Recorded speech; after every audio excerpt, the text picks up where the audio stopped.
College District Governing Board. If we could have a roll call, please.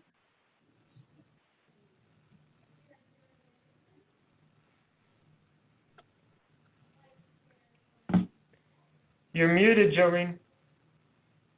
Blah. Thank you. Chair Yuri Anderson, Here. Vice Chair Lauren Steck, Here. Trustee Rosalind Green, Here. Trustee Marilyn Dunn Gustafson, Here. and Trustee Rick Johnson. Here. Thank you. Great, thank you. All right, so we'll now do the Pledge of Allegiance. And Mr. Steck, if I can ask you to lead us today. Everyone else could mute themselves and if you're able.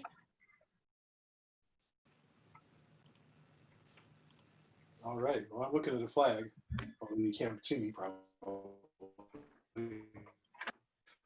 I'll start. I pledge allegiance to the flag of the United States of America and to the republic for which it stands, one nation, under God, indivisible, with liberty and justice for all.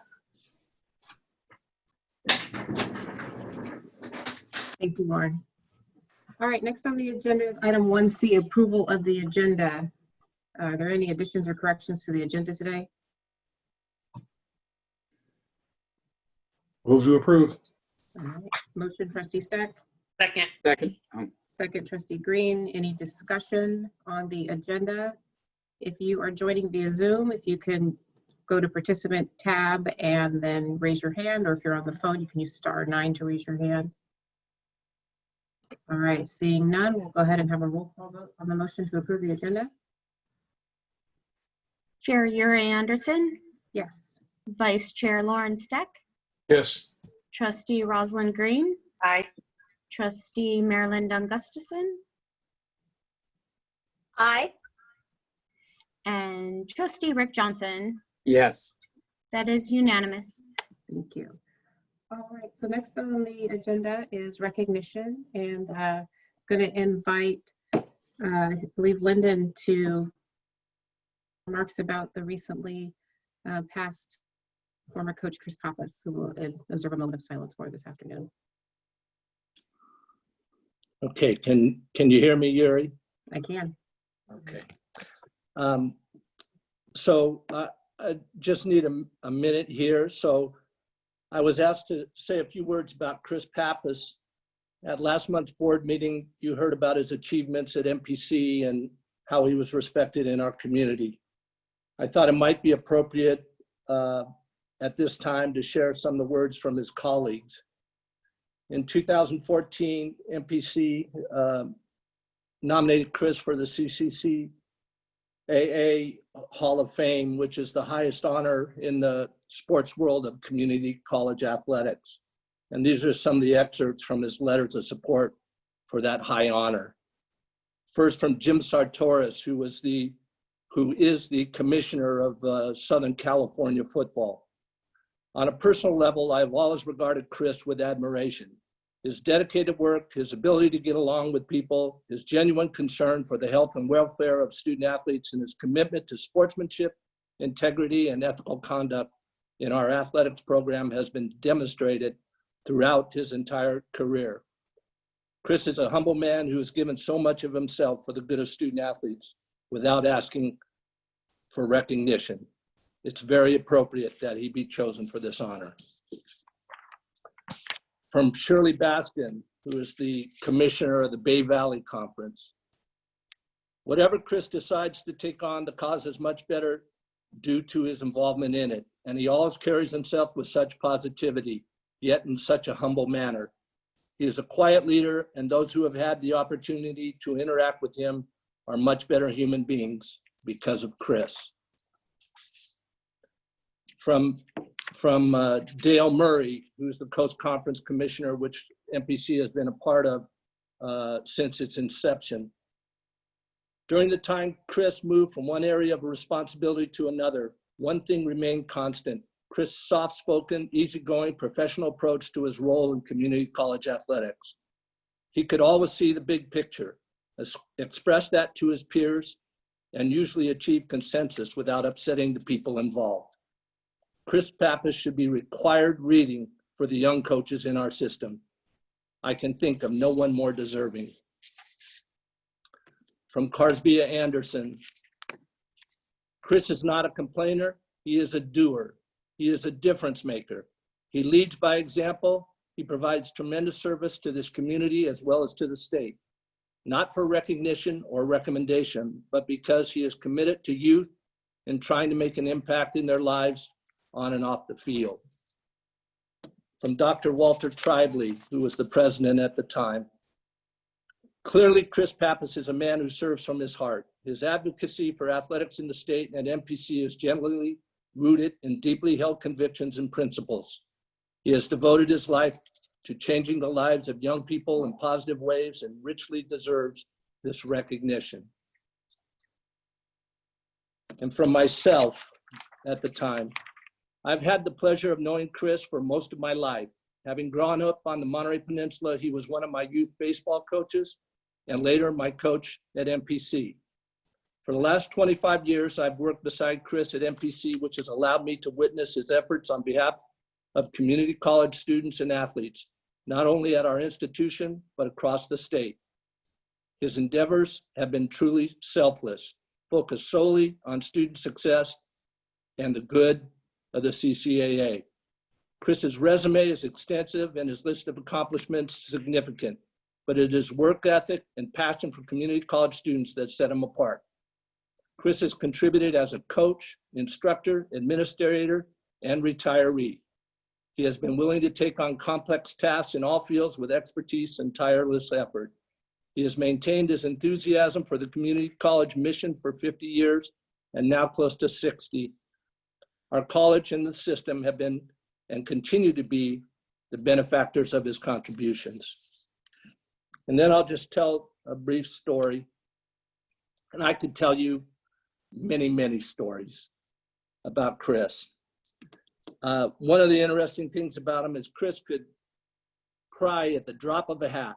The strong a man as he was overcome with emotion when he spoke about someone or something he was passionate about. And he had an interesting cry because he tried not to cry. So sometimes sounds came out of him when he was trying to do that let us know that Chris was really passionate about what he was talking about. And when he cried, it made me think about this story that he shared several times I heard over the years. When Chris came, his father was Greek and his mother spoke Spanish. So when Chris first went to school in San Jose as a 5 or 6 year old, he didn't speak English. And so he showed up to school and the kids were playing before school. So he thought it was the greatest thing ever. And he ran out and joined the kids playing. And then the bell rang and everybody ran off to wherever they were supposed to go, but he had no idea where he was supposed to go. So he said he went and sat on the steps at the front of the school and cried. And then about an hour later, all the kids came out again and he was happy as could be again and went and joined them playing. And then the bell rang again and they went back to class and Chris went back to the steps in front of the school and cried. And finally, someone found him there and took him to the right place. And I often wonder if that's why he was so passionate about education. He had an amazing career, an amazing life. He was married to his wife for almost 70 years, wife Peggy, and he had 6 wonderful children. And again, a very full life. And MPC has been truly honored and well served by having Chris Pappas with us for so many years, almost 60 years. 1963, he started here. And many of you know he coached the kickers for our football team that went 10-1 last fall. Really an amazing man. Thank you.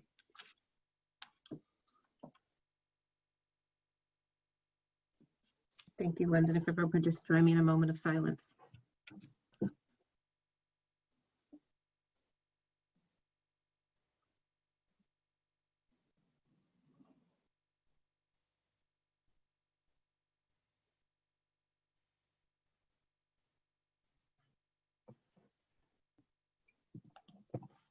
Thank you, everyone.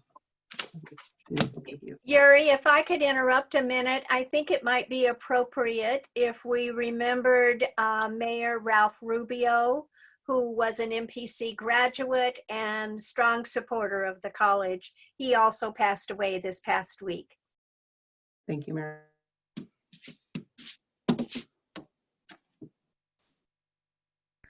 It's been a lot of loss in our community recently.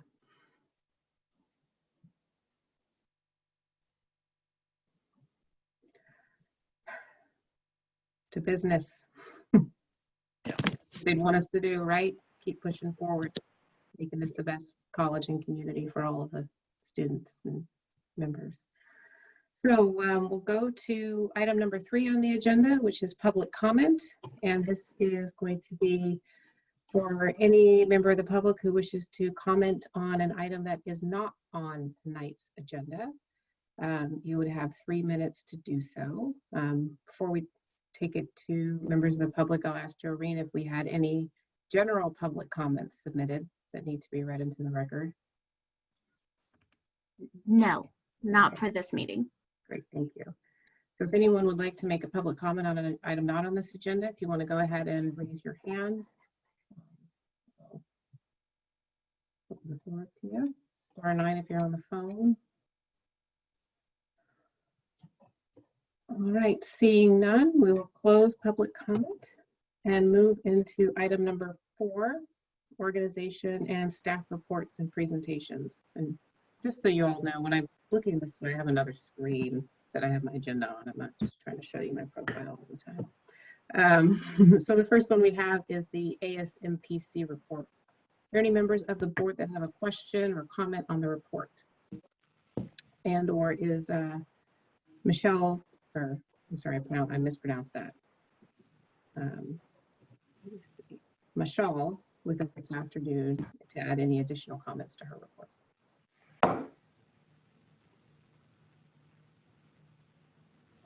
All right, I did have, oh, sorry, go ahead, Marilyn. Well, I was simply going to say, this is the second time her report has mentioned some type of fee waiver is not the right word, reduction, fee reduction for students, that's very important to them. I think it's important that the students all know that is not something that is within the control of this board or our college or administration, that those things are set by the state. And so I'm hopeful that someone will communicate that with the students. David or Larry or someone to make them aware of it, because I don't want them to think we're just ignoring them. I agree with that comment and request, Marilyn. I had a similar note, perhaps a letter explaining how tuition rates are set to be appropriate. I see a nod from Lauren. Well, I'll just follow up. That's exactly right. So everyone here knows, our tuition rates are set by the state. They're set by the enact of the state legislature. We have no control over any of those monies at all in terms of how much we're charging. But may I, Yuri, just say one thing? Maybe we should be forwarding some of that on to the state so that they know we have students that are requesting this, and it could at least go to the chancellor's office. I think that seems like a fair request. I think that's a good idea. And you're right, the chancellor's office is the right place for it. That's right. Yep. Thank you. All right, can we consider that direction since this is an action item?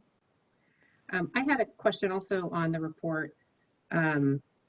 There was a note that was talking about the ASMPC hopes the board agrees with the adjustment of allowing continuing students to receive compensation from the jobs they had in the spring. So I didn't completely understand what that meant. If you could explain it, Mr. Martin.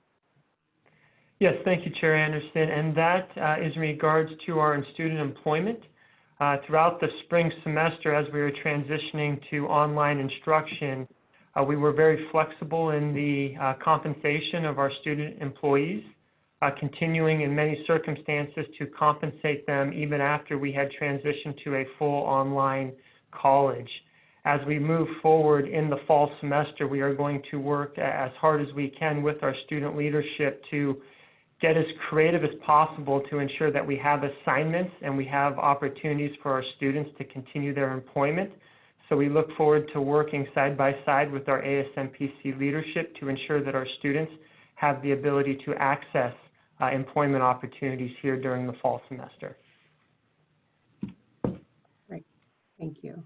And then also there was a note asking that the board take steps, or having take steps if when they were needed, to protect and assure international students that related to their threats. And while that threat was removed, I do believe that this board was engaged in a conversation kind of across the state. And I just was hoping you could illuminate that so that our students and our staff know that the board and administration was in line with thinking of this request that the students put forward to us. Yes, and real briefly, when the proposed legislation at the federal level was released, the administration was contacted by all of the board members in requesting additional information on how we as MPC can get involved in ensuring that the legislation does not move forward as an official approved regulation. So at the time when the legislation was being proposed, we contacted the Chancellor's office, we provided them with our local information, and we volunteered any and all help that we could be in the effort to fight the pending legislation.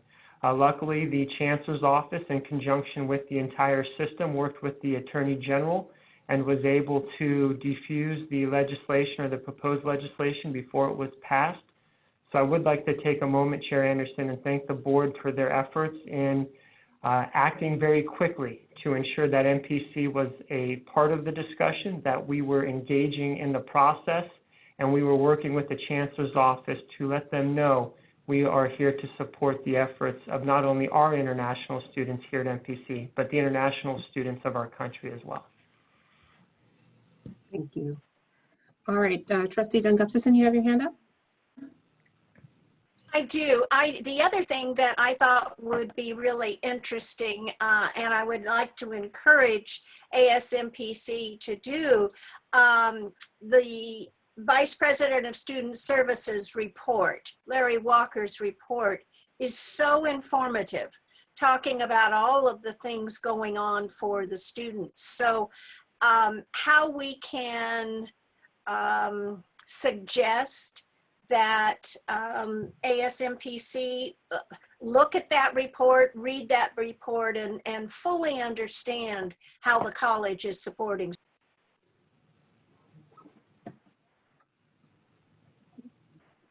Trustee Steck. And I'll follow up on the, not Marilyn's comment, but the one before it.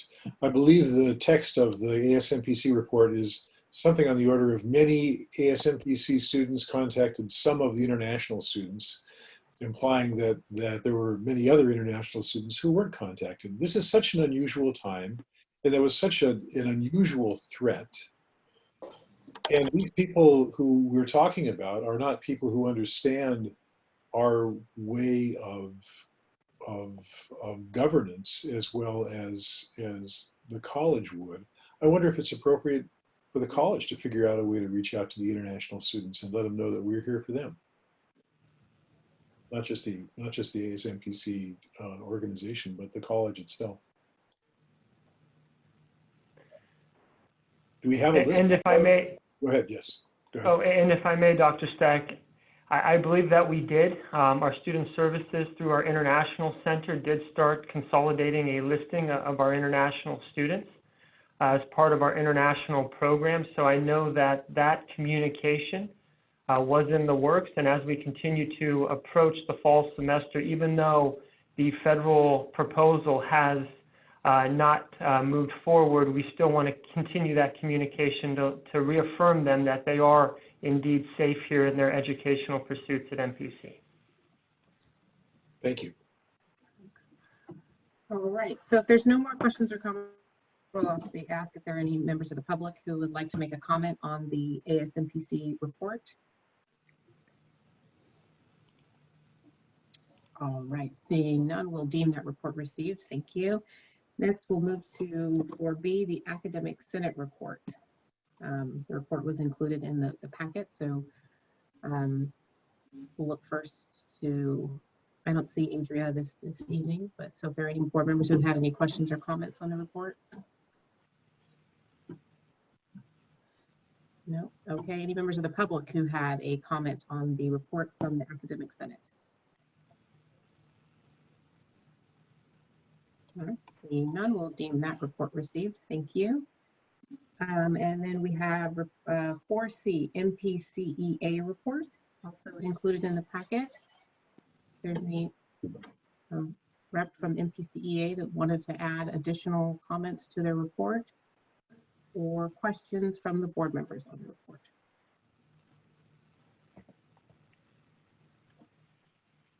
All right, comments from the public? The report will be deemed received. 4D, MPCTA report, there was no report attached. Is there a member of the CTA that's with us this evening that would like to make any comments to the board?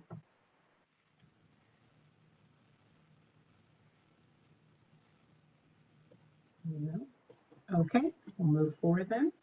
Are there, well, I should say, are there any questions that the board has related to MPCTA that they'd like staff to be aware of to carry forward? All right. And next we have 4E, Superintendent, President, and Staff reports. We had reports from the Superintendent President, the Vice President of Advancement, the Vice President of Academic Affairs, Vice President of Student Services, and the Vice President of Administrative Services. Are there any comments or questions from the board on reports that were submitted in this section?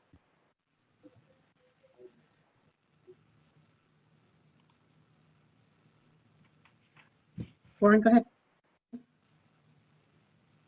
Juggling things, struggling to get things. The one thing that I thought was particularly intriguing from David's thing was the joint meeting with the cabinets at Hartnell. And I was wondering if you could tell us a little bit more about what happened. This is an unusual thing for us,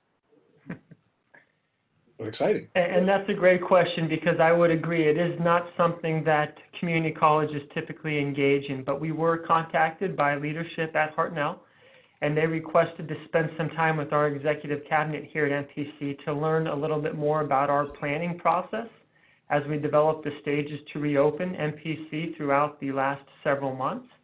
So we spent approximately an hour and a half discussing the concepts and some of the procedures and processes that we had put in place here at MPC, some things that were working well and some things that could use a tweak here and there.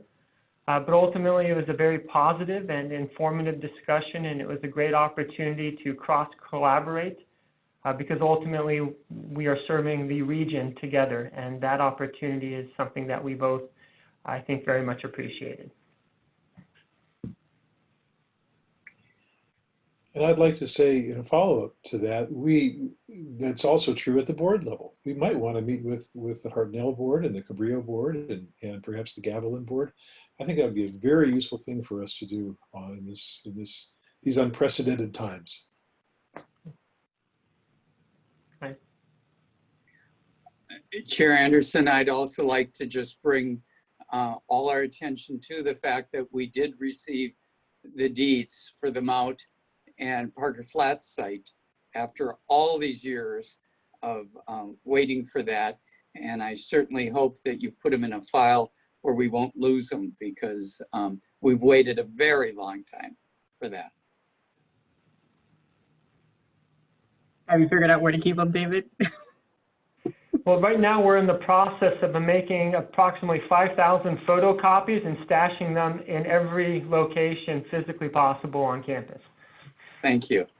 I hope the members of our sustainability club aren't on the call right now.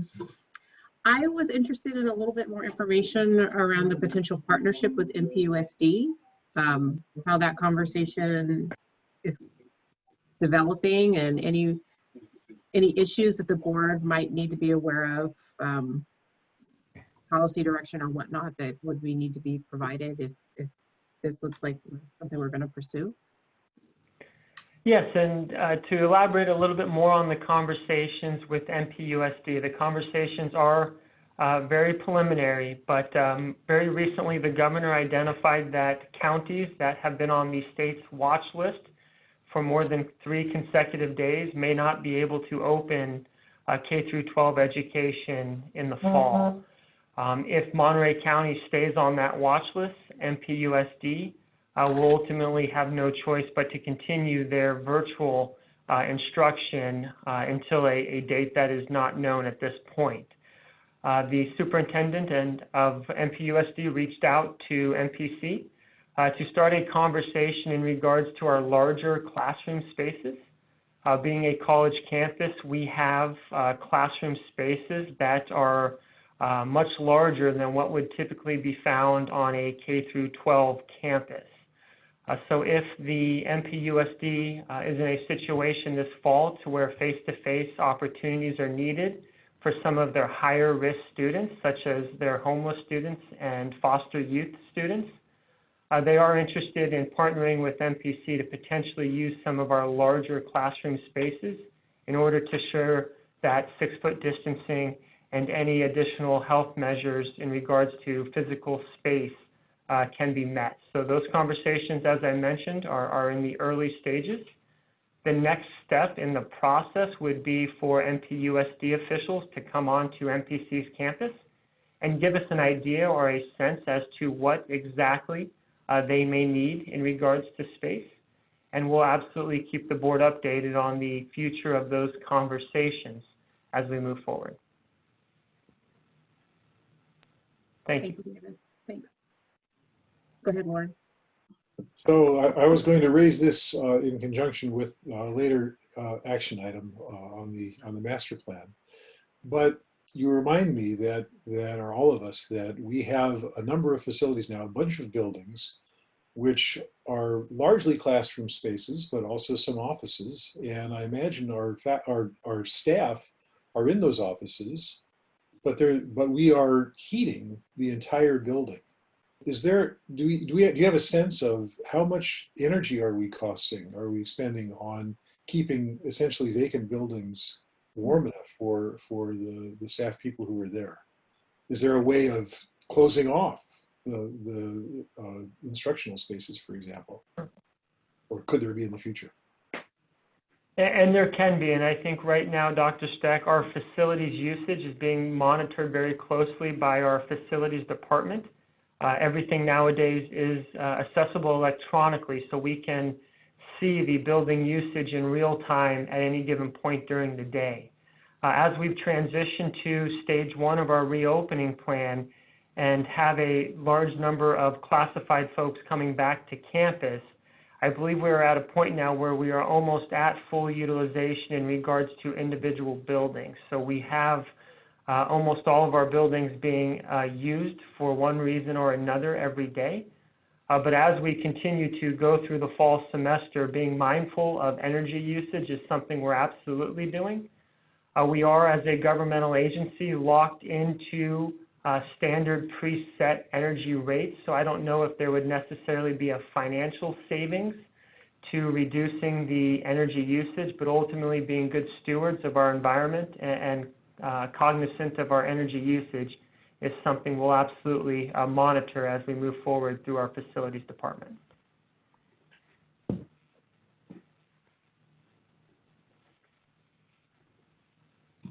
Oh, thank you, David. All right, any other questions from the board or comments on any of the reports from the superintendent, president, or vice presidents?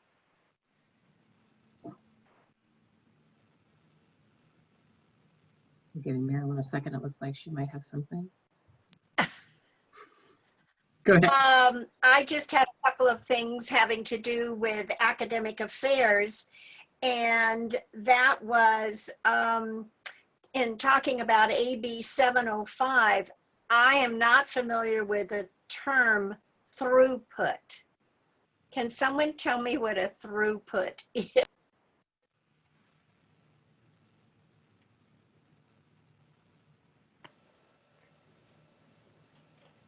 Hi. Good afternoon. I can answer that question. when we're talking about throughput, we're talking about the number of students that were successfully able to get through the course. So the number of students that successfully passed and moved on to the next level. Thank you, thank you. It sounds much better to have to talk about students successfully completing than a throughput. And then with Becky's report for advancement, if I am interested in the teacher credentialing partnership piloting program then there. Hi, Marilyn. Can you hear me? Hello, Becky. Great. Yeah, so that proposal, working with Dean Cabrera and Dr. Luke in the Teaching Credential Partnership Program, this proposal would expand on that by allowing us to hire a support staff person who could really reach out to folks that currently work for the school districts on emergency permits. And we have many such individuals in Monterey County who are working as teachers on emergency permits, and connect them with the resources both at MPC and with CSUMB. It was a collaborative proposal that we wrote with CSUMB to help those folks connect to the coursework and other resources that would allow them to level up, so to speak, to get fully credentialed, as well as any other perhaps classified staff or other individuals that work in the school districts or otherwise who may be interested in becoming teachers and help us again to meet that local teacher workforce shortage. So that's what that proposal is about. It's a 3-year grant, and we requested in the neighborhood of $500,000 for that. Thank you. I think that's a wonderful collaboration. I was delighted to see that. Thank you. All right. Oh, go ahead, Lauren.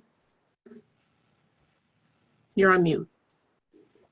I said, does somebody else want to go first? If there's more than one of us, I feel like I'm monopolizing our time. I don't want to do that. You're the only one I see with their hand up. So this goes back to John Cannoli's report. And it's the last couple bullets you were talking about retention rates from spring to spring, and then retention rate from fall to spring. And, you know, I'm kind of a numbers guy, and it's hard to follow the sentences when I'm thinking of numbers. So could you just explain a little bit more about that? What our retention rates look like for the spring compared to last spring, and also from the fall? Thank you for the question, Dr. Steck. I'm actually going to defer to Dr. Van Jolen, the Dean of our STEM programs, who's been working very closely with the math faculty. I believe he's on the call, and he can speak to this point since he's prepared the report, and he's been doing a lot of analysis with the math faculty about the results of the AB 705 implementation. Thank you. So Dr. Steck, this is, I'm not used to seeing myself on the screen during these meetings. Yes, the retention rates, we anticipated some change in retention rates with regards to AB 705 because we were accelerating students through the math courses. And so in the initial spring to spring retention rate decrease, we saw some of the retention rates decreasing because of that acceleration. We were placing people in classes, in the transfer level classes in greater numbers than we normally would have. We also, though, it was kind of convoluted with the COVID-19 contingencies where we had to go to online. So we also saw retention rates drop with regards to that happening. A lot of students opted to take early withdrawals from the courses. The same thing, we think that same correlation happened when we compare fall 19 to spring 20. We did see the drop in retention rates because students opted to take EWs, as EWs means early withdrawal, as the courses moved to online. I do apologize right now, I don't have the percentages in front of me, but I can share that report with John, and he can share it with you, pass it on to you. Thank you.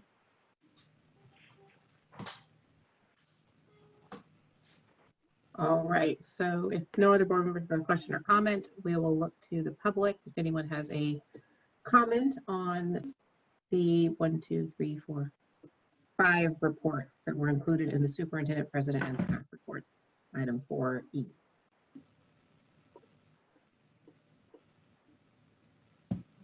All right, seeing none, we will deem those reports received. Thank you very much. All right, next we're going to move on to the consent calendar, items 5A through 5M. Is there any member of the board that would like to pull an item for separate consideration, or just pull an item to ask a question and then we can take it together? Well, I've got my normal thing for item E, which is the monthly financial statement. So you want to pull it for a separate action, or just to discuss Well, it? I just want to, we can talk about it. Okay. Item 5E, any other items? Okay. And then I guess I will, at this point, is there any member of the public that would like to pull an item from consent for question? All right, so that will be the public. Okay, so Lauren, go ahead, 5E. So a couple things. One is, although it's, well, let's see, I learned that we did get apportionment for, is this for May in June? I guess what I want to know is, was our June payment deferred until July? This is the middle of July, so we should know whether that was deferred. Maybe that would have, I guess this thing is usually is actually for June 30th. Was the June payment deferred for July, until July, or how much of it was? And the other question I have has to do with our self-insurance fund, which is, as was already written about, we had just a little bit over 100% of our budgeted money went into self-insurance, this time 103 point something. And I looked last year, and last year the number was 108 point something. And I know that the amount of money we budgeted this year was higher than the amount of money we budgeted last year, but it seems to be consistently, it's even higher than what we budget, the actual numbers when they come in. I'm just wondering, is there a way, can we better refine the guesstimate of how much we're going to spend in self-insurance? Because I know that's a very expensive thing for us. Yes, thank you very much for the questions, Dr. Speck, and I will give Mr. Hagler, our Vice President of Administrative Services, a second to unmute himself so he can address the question. Vice President Hagler. So yes, we did receive the cash for the June apportionment. It in fact was not deferred. So we were notified early on by the Chancellor's office that they did actually have the cash to make the payment, in spite of the budget bill that indicated that it would be deferred. So we did receive the cash. In regards to the self-insurance fund, we had received a presentation from Alliant, who's our broker, back in May, and they had indicated to us that due to COVID-19, that our claims expense was substantially lower. And so I was expecting that our actual expense for the year would be much lower than it is right now. We're in the process of reconciling the numbers that come from Delta Health Insurance with the numbers on our ledger. And I did recently read an article that says that we can expect that health insurance costs are going to rise in the double-digit range for the next, for the foreseeable future. So it is an area of sharply rising costs. It is an area that we need to monitor closely, and it is very difficult to budget for. Thank you. And if I may just add an additional comment to that response, thank you, Vice President Hagler, is that part of the closing process is to reduce the overall expenditures through our reinsurance funds that we receive. We have additional assurance for any claims in excess of $150,000, and we do have claims that have exceeded that amount in which we are expecting a sizable reimbursement for. So that expense amount will decrease as we close our books, and it typically does towards the closing process each fiscal year. You know, our role is to monitor those things, and I don't recall ever getting a final from the administration on when we finally close all the books, what really happened, because at that time we're already in the next year, in the middle of the next year, focused on the next year's budget. It'd be nice to know if there are significant adjustments to those things, especially in areas that we know to be worried about. Just hearing that the final number was much more pleasant or palatable. Thanks. Yes, and if I may, as we prepare our final 311 annual financial report to the Chancellor's office, when that comes to the board, we'll ensure to include a part of that presentation with a final reconciliation of our self-insurance fund to address that question, Dr. Speck. Great. Mr. Johnson, you have yourself unmuted. Did you have a No, question? thank you very much, Chair Anderson. No, mine was on the self-insurance and the concerns I had there, but they were answered. Thank you. All right, so we didn't have any other items from consent pulled, so I'll entertain a motion to approve consent items 5A through 5A. So made. Second. All right, motion by Trustee Johnson, second by Trustee Gustafson. Can we have a roll call vote, please? Certainly, yes. Chair Yuri Anderson, Yes. Vice Chair Lauren Steck, Yes. Trustee Rosalind Green, Aye. Trustee Marilyn Dunn Gustafson, Aye. and Trustee Rick Johnson. Yes. The motion is unanimous. All right, so next we're going to move item 6, which is new business, and we will start with action item A, approve the 2020 to 2021 appropriation limit per article, Roman numerals 13B, California Constitution GAN limit. Mr. Martin? Yes, Chair Anderson, and I will defer to Vice President Hagler to bring the item to the table. All right, did I get that Roman numeral right? Yes. You know, sometimes I wish that my president would take this question. So the GAN limit is a formality. It's required by law. We present it each year. It'll be one of the pages of the annual 311 that we submit later this year. And so this year is kind of unique. It's a little bit of a timing difference. Ordinarily, I would have the GAN limit on at the same time that I have the adopted budget in August. So this is a formality. In looking at the worksheet, you know, it shows the price factor for the year is 1.03, and that our appropriations limit was almost $70 million, and that those sources of money that contribute to the GAN limit, which include our state aid and our property taxes, are substantially lower than that, 35 million. There could be, and it's always possible, that you exceed your appropriation limit, in which case there's additional steps that we would have to take. Actually, haven't ever seen a district exceed the GAN limit. All right, thank you, Mr. Hagler. Are there any questions from the board? All right, questions from the public or comments? Item *9 if you're on the phone. All right, seeing none, I'll entertain a motion to approve the appropriation limit. So moved. Second. Motion by Trustee Sack, second by Trustee Green. Can we have a roll call vote, please? Chair Yuri Anderson, Yes. Vice Chair Lauren Steck, Yes. Trustee Rosalind Green, Aye. Trustee Marilyn Dunn Gustafson, Aye. Trustee Rick Johnson. Yes. It is unanimous. All right. 6B is an action item as well. Approve the Equal Employment Opportunity Fund multiple method allocation certification for 2019 to 2020. Mr. Martin, you can start this one.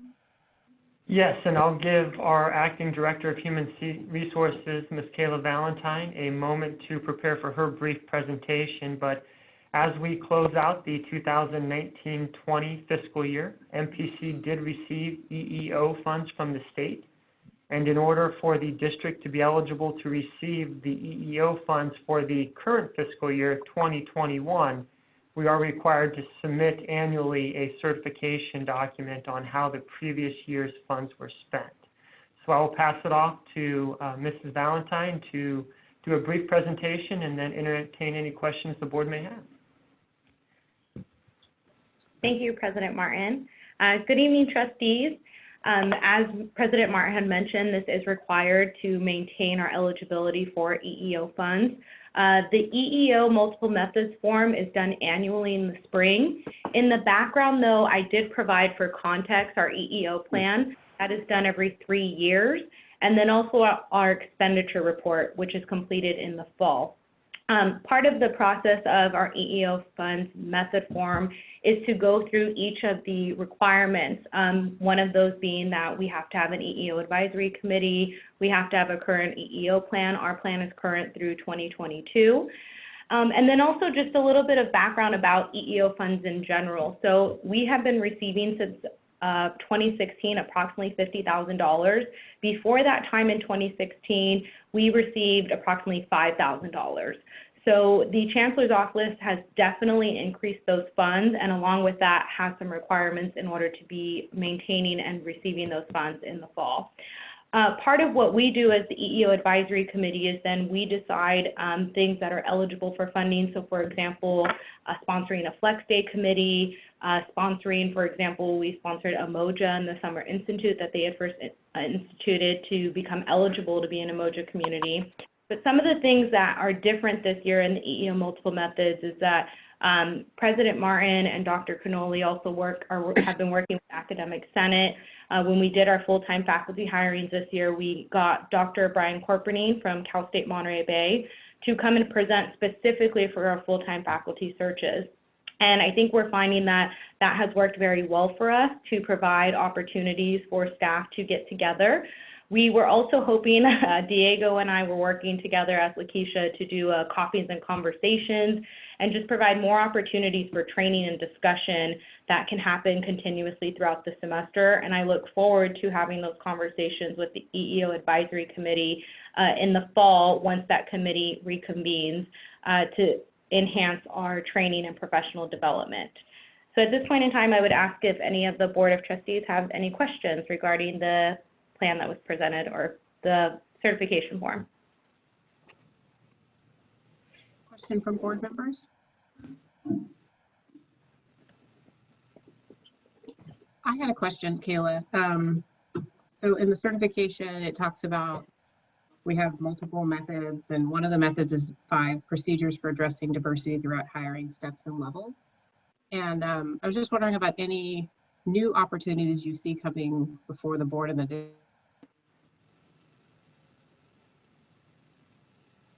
Yes, thank you, Chair Anderson.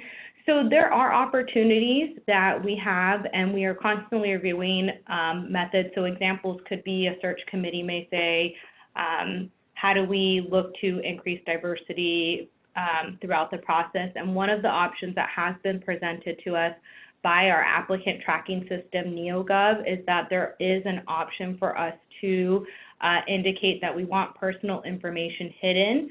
So for example, we could say that we don't want to see persons' names, we don't want to see where persons are geographically located, and there are options then where persons would be submitting their resumes or cover letters with their initials.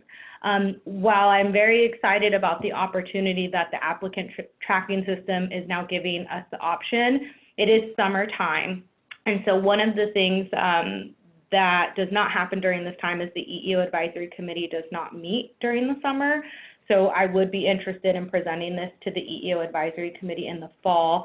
And the other process that I would need to engage in as well is that we have multiple search committee procedures. So one is a full faculty hiring procedure, another is our classified selection procedures. Those procedures, for example, with full-time faculty are vetted through Academic Senate, which is not meeting right now, and our classified selection procedures would also need to be done with those groups. So I look forward to having more of those discussions in the fall with those groups to revisit that option.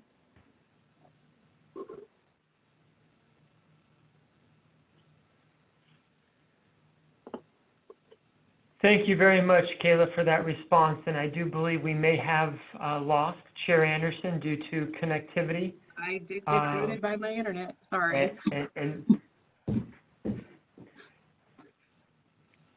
Is there a, sorry. Yes, Chair Anderson, and if I may, thank you very much for the question. Kayla Valentine, may you please provide a brief summary of your most recent response so Chair Anderson can hear it in a summarized format, please? Yes. So Chair Anderson, I was sharing that during the summer, most of the groups are not convening at this time, such as the EEOAC, Academic Senate, but I do look forward to having conversations and presenting options such as blind applications where personal information would be hidden in the fall to have discussions with those groups and as part of reviewing those selection procedures for full-time faculty, classified, and part-time faculty. Okay.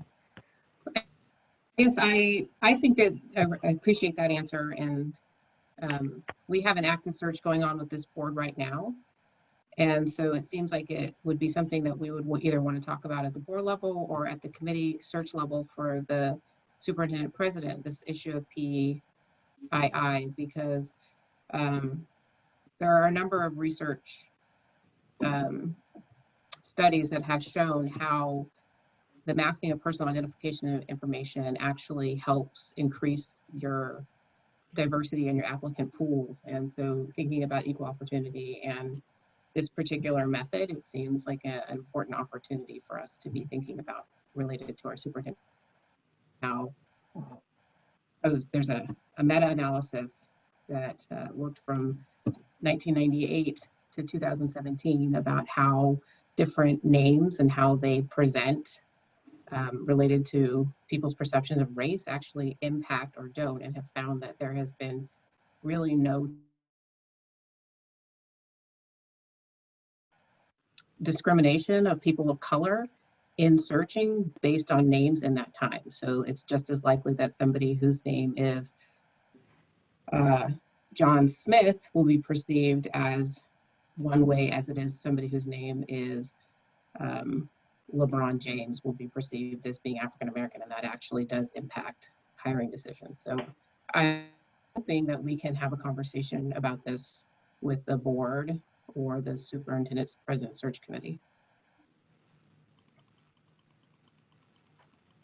Because it seems like I realize that as it relates to faculty and staff, you have a process, but this board manages the process as it relates for the president. So look, I guess I'm looking to my board members.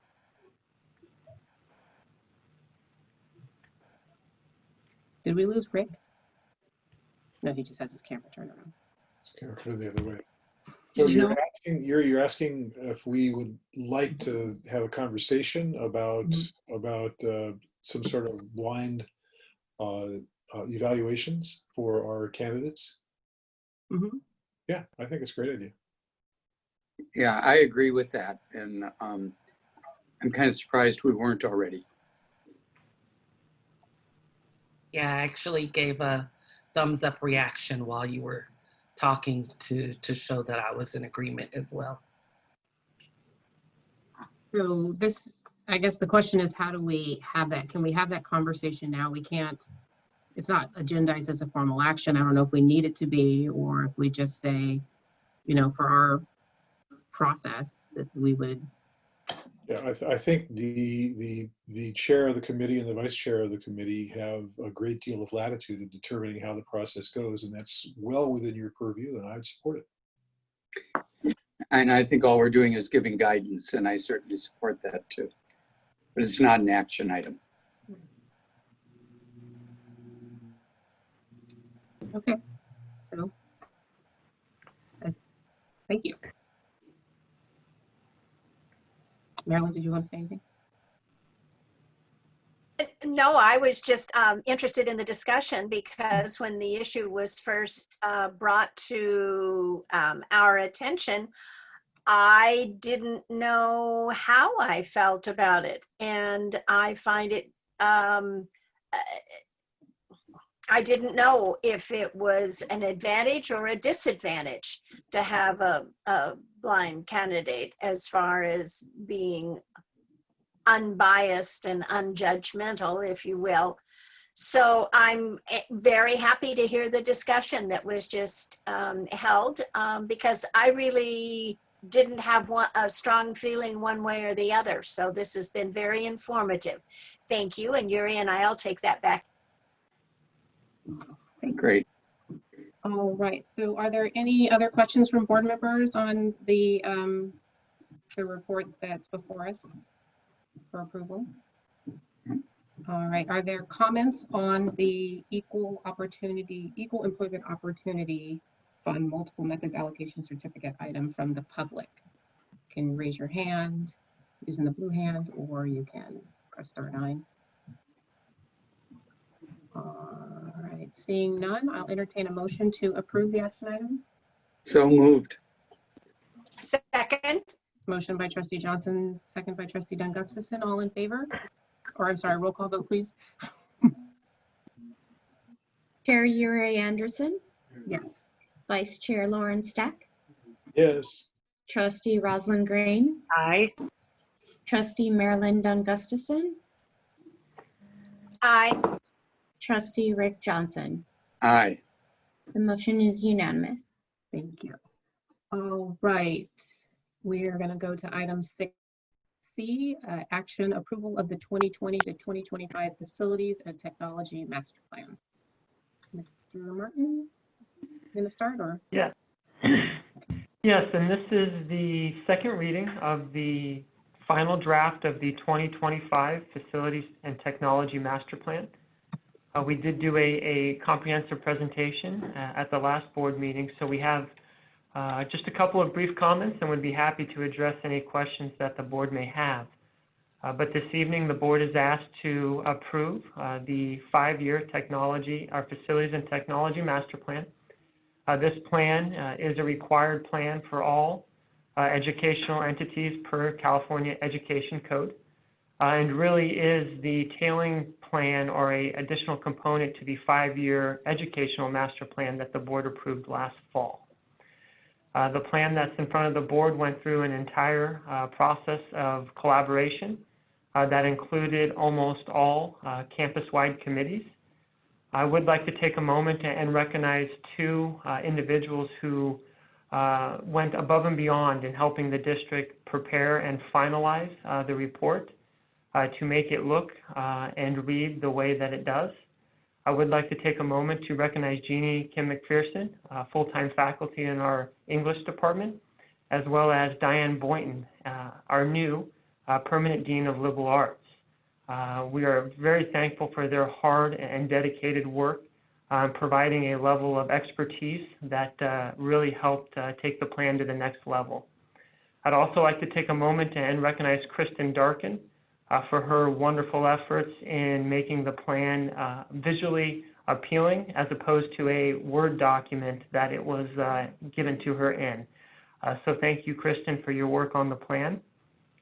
And just to conclude that this plan really identifies the parameters and the framework of future facilities decision-making as we venture into the next 5 years and as our academic programs develop and as our community needs evolve.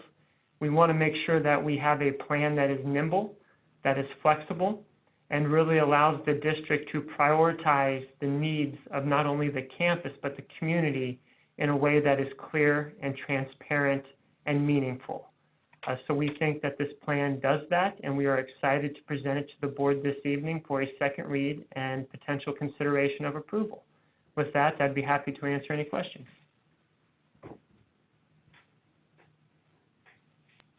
Question for the board members on the plan? Go ahead, Lauren. Sure, I'll start. Just so you know, I've read this thing several times. I think many people have read it several times, but I found a typo, which is on the top of page 19. But the real question that I have has to do with Section 5, which is the prioritization scheme.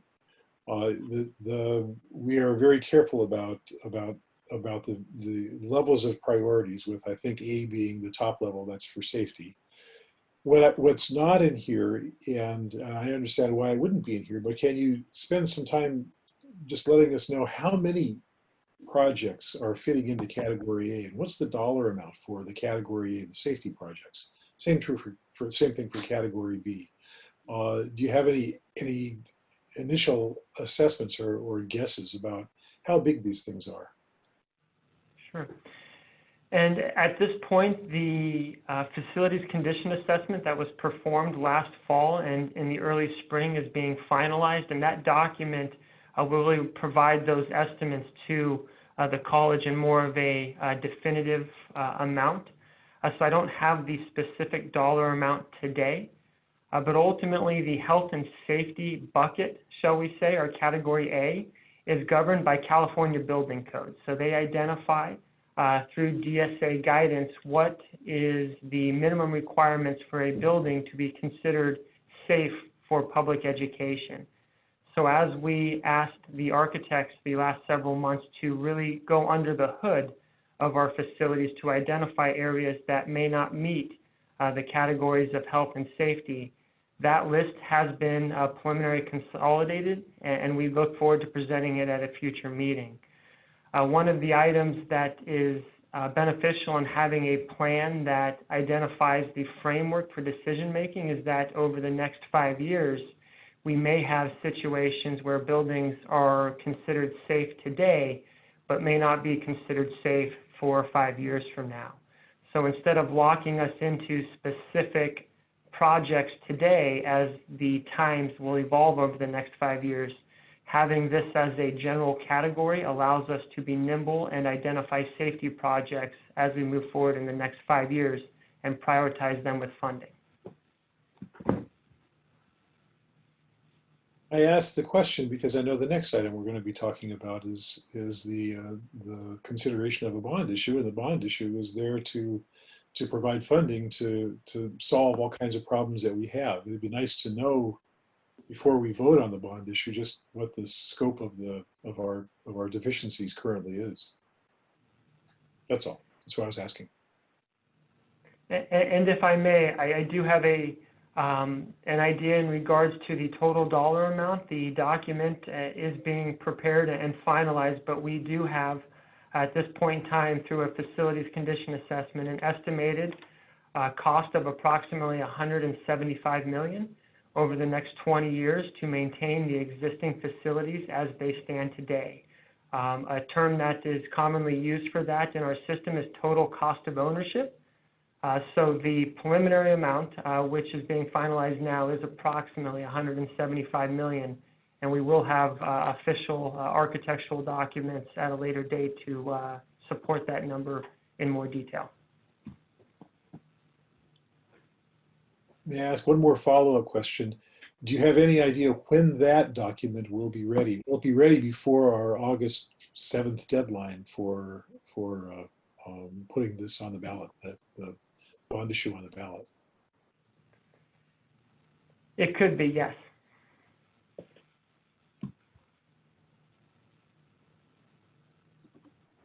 All right, other questions from board members?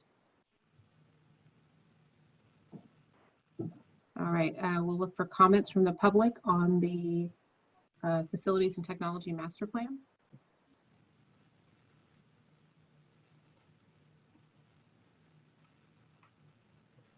All right, seeing none, I'll close public comment and would entertain a motion to approve the 2020. All right, Trustee Steck, Second. seconded by Trustee Johnson, and a roll call vote, please. Chair Yuri Anderson, Yes. Vice Chair Lauren Steck, Yes. Trustee Rosalind Green, Aye. Trustee Marilyn Dungussen, Aye. Trustee Rick Johnson. Yes. It's marked as unanimous. Okay, thank you. All right, the next item on the agenda is new business item 6D. I believe there may be some discussion related to this one, so can I suggest that we take a quick bio break until 5:15 and then reconvene for that presentation and discussion? All right. That would be greatly appreciated. All right. Please mute yourselves and turn your cameras off.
Hello, folks.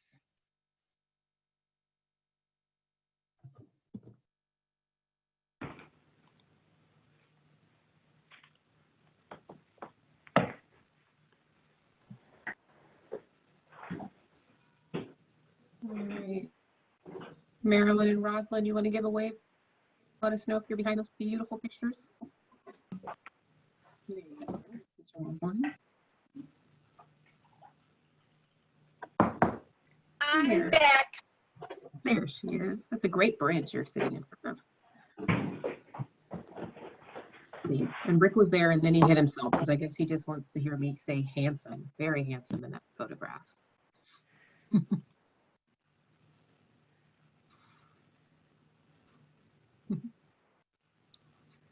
You're muted.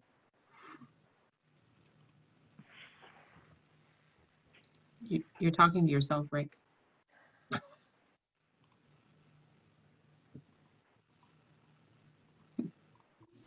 I said thank you for the compliment. Of course. All right, well, it looks like Jorene's back, so start the recording. Well, yeah. Okay. All right, so it's 5:16 and we're reconvening to begin item 6. Action is an order an election and establishing specifications for the election order. I'll read it. The recommended action, be it resolved that the governing board adopts the resolution of the Board of Trustees of Monterey Peninsula Community College District ordering an election and establishing specifications of the election order. Mr. Martin. Yes, thank you, Chair Anderson. And this is an item before the board that is required in order for the district to move forward and legally place a call for an election on the November ballot for a facilities and technology bond under the Prop 39 legislation. The resolution as presented would be needing a 4/5 vote or 4 out of 5 vote in order to pass, and ultimately would permit the district to continue to move forward with the pursuit of a November 3rd ballot election for a $230 million facilities bond for MPC.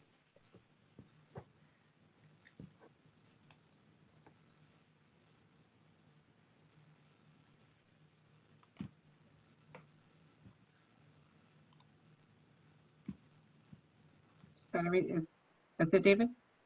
That's it. Okay. All right. All right. So we've obviously been discussing this for a while, and this will turn it to the board for questions first.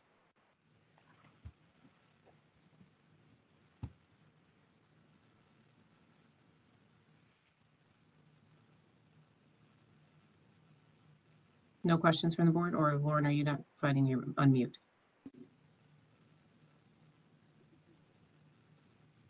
Expecting me to ask questions. Well, you look like you were trying to unmute yourself. I was. I was, but that doesn't mean I had any questions. I was just wanted to prepare myself for later on. My question really has to do with the difficulty of passing a bond issue at this point in time. The pandemic has created a recession. People are feeling. We've only gotten a couple, and I know we'll hear more things from more comments from people today, but we've only gotten a couple comments so far from written comments, and they're both concerned that people are hurting about now, and is this the right time to go out and ask for more money, which the taxpayers will have to pay back. One of them reminds us that it's not just homeowners who have to pay this, it's that renters pay this too, because renters pay the increases that homeowners that they have to pay. It's tough, and I would like to hear more about what our actual needs are and what categories they fall into. If we have $75 million in safety needs, or say $170 million in safety needs, that makes our decision, I think, a lot more easy than if we have $5 million in safety needs and $170 million in other kinds of needs. Which is why I asked the question. I didn't mean to blindside David. I apologize if I did with that question, but since we, it was an obvious question from reading through for the last time the master plan. So I don't know that I have a question. I'm just commenting ahead of thinking it through. Thanks. Chair Anderson, can I make a comment? Mm-hmm. I'm not talking to myself, am I? No, we can hear you. Good. I mean, this is certainly something on the ad hoc committee that Rosalind and I also struggle with looking at it. But Lauren, I think if I can direct it to you, I think you made the perfect comment. Would we ask the voters to do it? And it's really going to be up to the voters. We can present this, propose this, say what our needs are, say what our students' needs are, but in the end, it's in the hands of the voters. And I think that's something we can all agree on. And we should move forward, but we're only moving forward as a board. It all belongs to the voters on where they see MPC, where they see the importance of what we're doing, and where they see the timeliness considering COVID-19. But each voter will take that into their own, will take it into consideration themselves. So I just add that comment at this point. Okay. Thanks, Rick. Mr. Martin, can I offer a few thoughts to add to this conversation? Certainly. So this is Charles Heath. I'm the consultant to the college and the bond process. I just wanted to, obviously we're living in unprecedented and very sensitive times where there's lots of economic concerns that are top of mind for voters.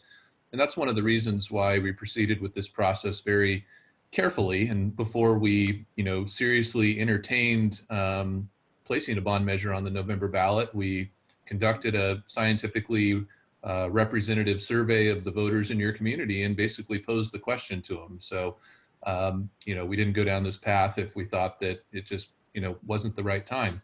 And as you know, from the data that we shared with the board a couple of months back, we found actually pretty strong support in the community. And in particular, the idea that, this bond measure is going to help ensure that MPC remains a safe place for students going forward, no matter how the pandemic and education may change in the coming months and years. This helps prepare the college for that.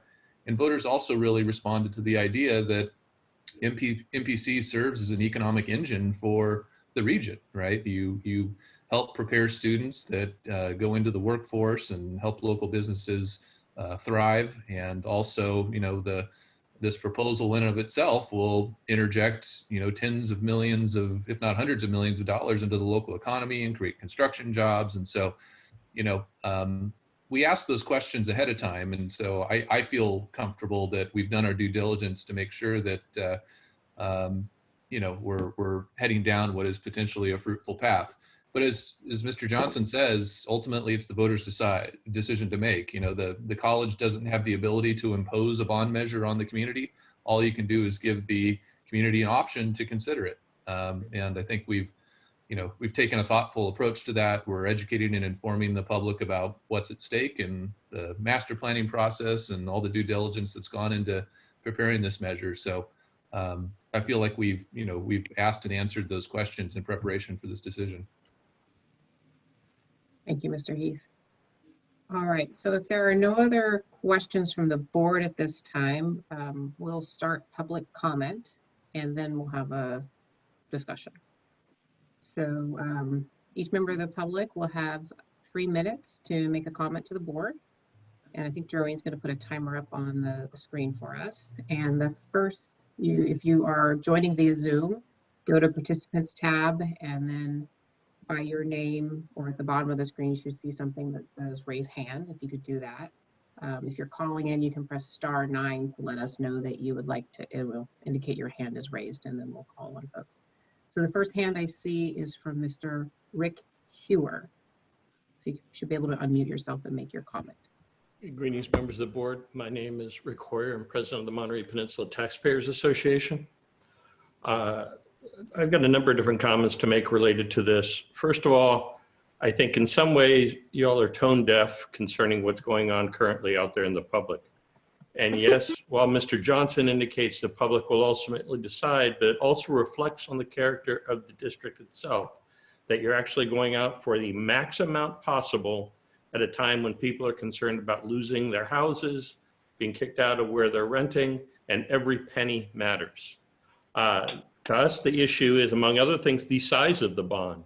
You have a lot of issues in here which, while they're great, they may be great to have, they are definitely not emergency or safety oriented. And they won't even be built for some time because this entire process stretches out. So there's no urgency for those right now, and to go to the max of 230 million, which by the way, will suck out of the economy just under $500 million by the time we finish paying all the interest, 400 and some odd million. So yes, you may have short-term construction jobs. You're also taking a whole lot of money out of the economy over time. The comments, we did surveys and all the rest to see. Yes, you did surveys several months back. I hazard to say the situation today is extremely different than it was several months back. Things are getting worse, they're not getting better. For us, from the standpoint right now, as the Taxpayers Association, as presented with its magnitude and all the rest, we will aggressively be opposing it and we'll be running a campaign against it. Your timing also couldn't be worse in that you're also going to be on the ballot with Prop 15, which is the split tax initiative. You may be on the ballot with the bond measure from MPUSD as well. So it's the perfect timing and it's a perfect storm for enough is enough. There should be no new taxes. Thank you very much. Thank you, Mr. Hoyer. Sorry about the mispronunciation. Are there other members of the public that would like to make a comment?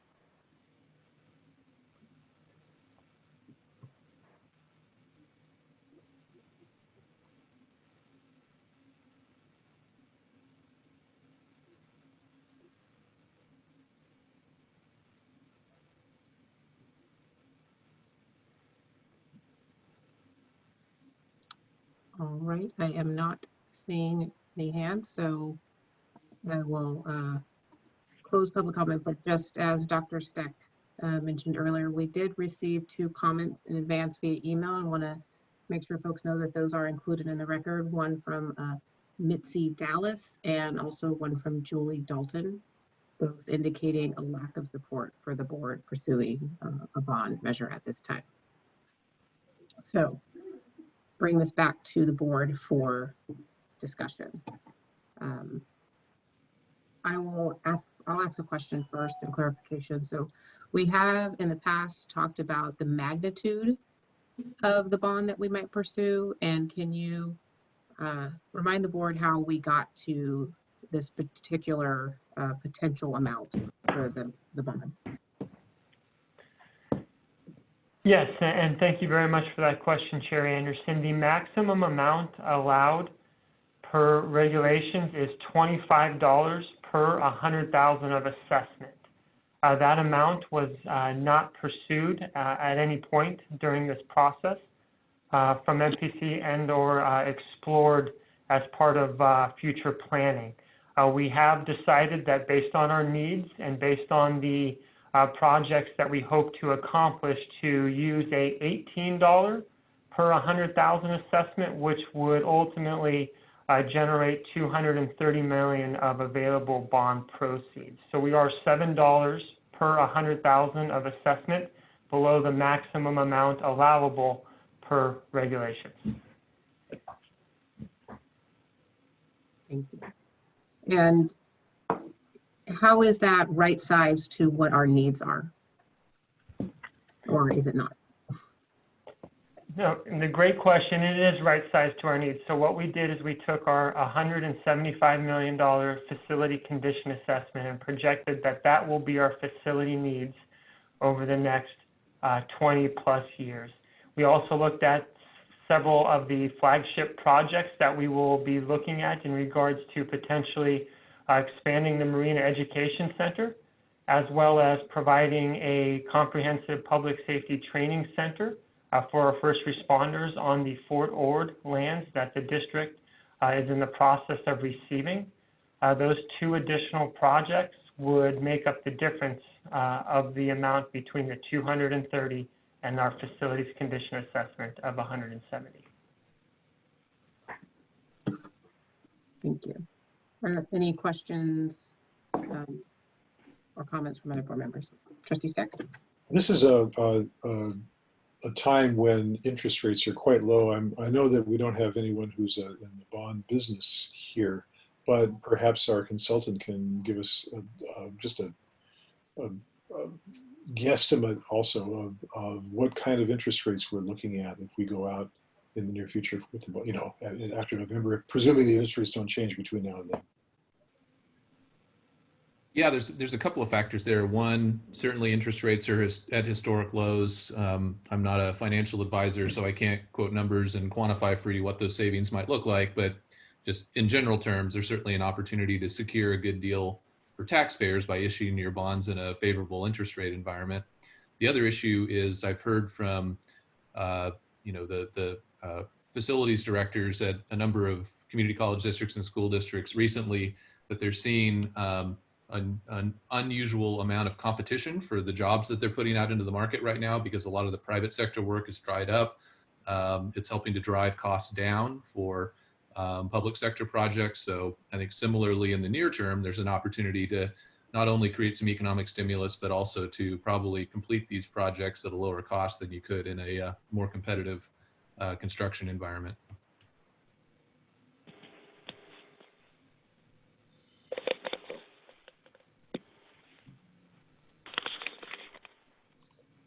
So to my colleagues, the last time this board went out for a bond was 2002, but I know this isn't the last, that wasn't the last time it's been discussed. So can you just share for those of us who are newer to the conversation, considerations that prevented that? And, you know, 18 years is a really long time.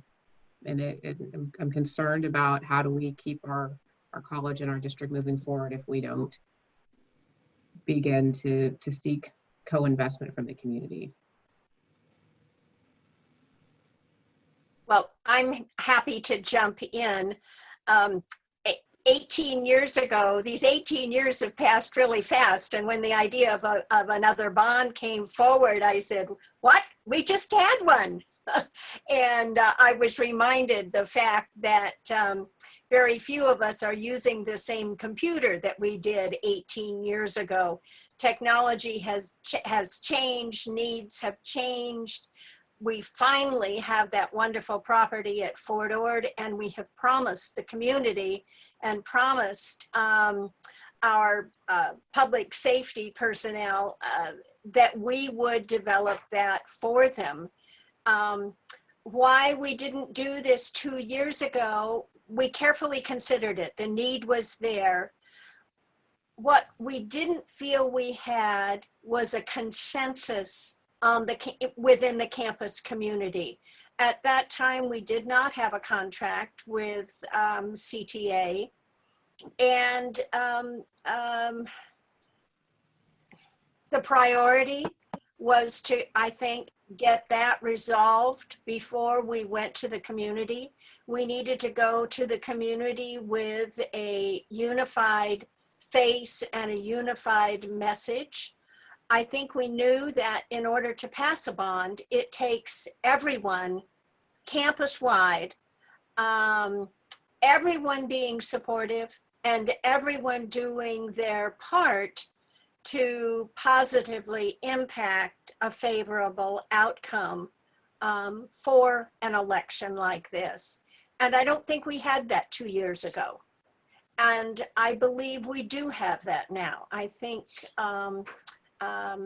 there is a unified voice on campus and one that is working well together. So from that standpoint, I feel that we are ready and the timing is ready. The economic crisis we are in is horrible. We're all impacted, Rick Hoyer. where our heads are not in a bucket.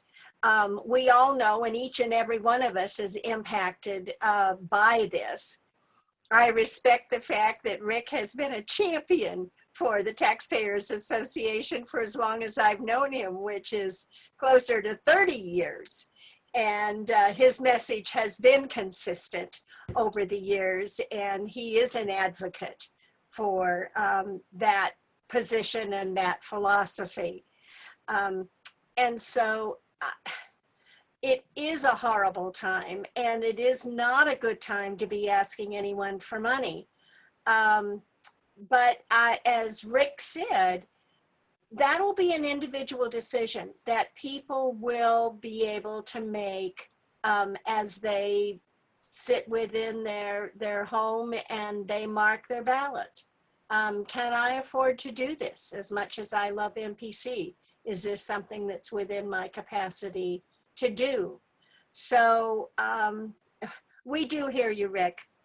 We do appreciate the horrible, horrible economic burden that each of us feels. And that being said, I still feel that it is our obligation as a board member, as my obligation as a board member, to say to the community, we need your help again.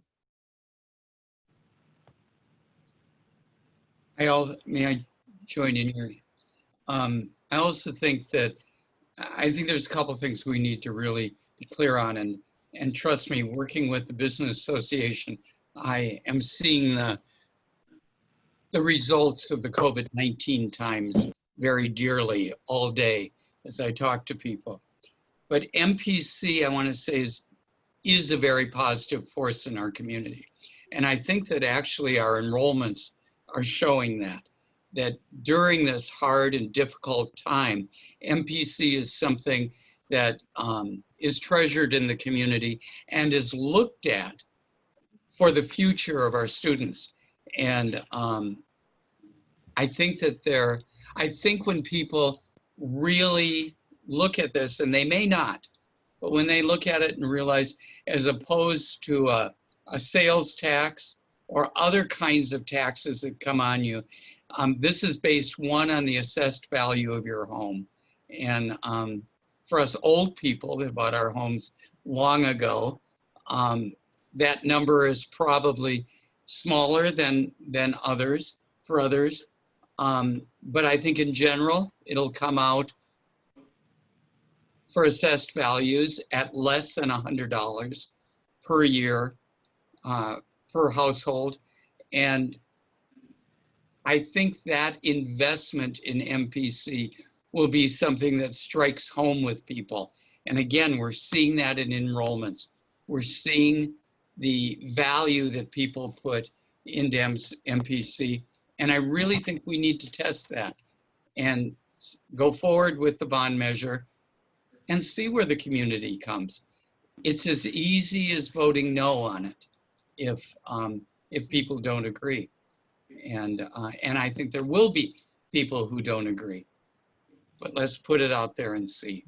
This college is far, far too precious to this community and to the future of young people for us not to do this. That's my feeling. So my questions in response to what you just said, Rick, are what's the ramification or the potential negatives of asking the question now and getting a no response from the community? And how do those weigh against waiting until a future opportunity to ask this question of the voters? And if I'm remembering correctly, that future opportunity wouldn't be until 2022, if that is right. And I don't know that I don't think anyone can necessarily answer that question, but it's what came into my head. Did you say that to me, Yuri? Did you address that to me? Which was I the Rick or was You're Rick? no, we're talking amongst the board members right now. So you're the Rick or David or anybody. Okay. Lillian says hello, everyone. You know, I'm going to come off now fighting for this probably harder than I had planned because I do truly believe it's in the hands of the voters. But waiting, if somebody had said to me in January, actually, I think we did say it in January, should we be moving forward looking at a bond measure? And I think this is in our board goals, number 4, that we were called on to lay the groundwork to see if a bond measure. So we're being congruent with that and following that goal. I would have never believed in my wildest imagination that we could be in this COVID situation and that the world was simply slowed down to this point where none of us know where it's going. But I do know that we have enough on our plate at MPC that needs to be addressed so we can continue the educational process that we're involved in. And waiting 2 more years, as we now heard at the beginning of the meeting, that we have those deeds that David's running 500 copies of. Those are all responsibilities we have as trustees, but more so as a college itself. We made promises to first responders. We made promises to the community that I believe we need to at least be bold enough to ask the community if you're still holding us to these promises. And if you are, we need your help to make those fulfilled. Does that answer your question at all, Yuri? I wish I could look at you and say that it's going to pass. I don't know if it's going to pass, but I know that our responsibilities, even in COVID-19, remain the same. And remember, it's on the assessed value of your house, not the market value, because that is going to play into it. But it may not pass, and we may have to come back again and do that. But the voters, they're smart people. They elected me at one time. But they are smart people, and everybody during COVID-19 is more aware of their checkbook than they probably were before. So they will weigh that. And I believe in them. I even believe enough in the voters that if they say no, then I believe that that was probably the right vote at this time. And if they say yes, then MPC moves ahead for their children, for the future, for the kids that are going to get an education and change this world. And if we've learned anything in the last couple of months, it needs changing. So that's the end of my editorial. But that was my answer to your question, was trust the voters, and either way, we go forward with their decision. We're smart people. Thank you. Okay. Other questions or comments? So I have a question. There are lots of requirements for Prop 39. One of which is, for example, a representation from the Taxpayers organization. Mr. Hoyer's done this before to serve on our CDSC. There's a bunch of requirements like that. One of the requirements is that we provide a list to the voters of the various projects that we're going to do when we get the bond passed. So in that context, my question, I'm looking at the top of page B2, which is the Exhibit B of the full text ballot. It's called full text ballot proposition, and then the actual text of the ballot proposition is on the top, and then there's a thing called projects, and then there's a whole bunch of things that we want to do, and then there's a sentence on the top of B2 that says the type of projects which are authorized to be undertaken at all Monterey Peninsula College campuses and centers include, and it's a colon, and then it seems like there's nothing there after it. Is that where the list goes, and do we have the list now? That's my question.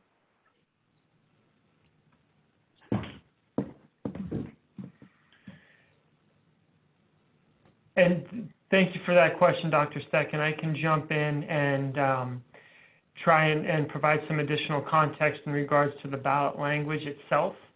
The language as written would be part of the comprehensive ballot package that is sent out to the voters. The paragraph above it in B1 would be what would be on the official ballot, in which the voter would read prior to selecting either yes or no.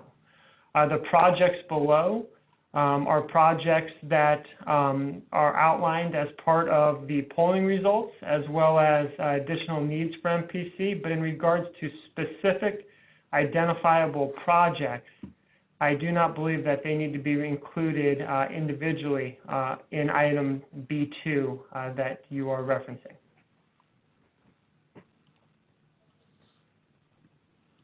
Do you see the sentence, though, that looks like maybe it's just, the sentence is just there in error?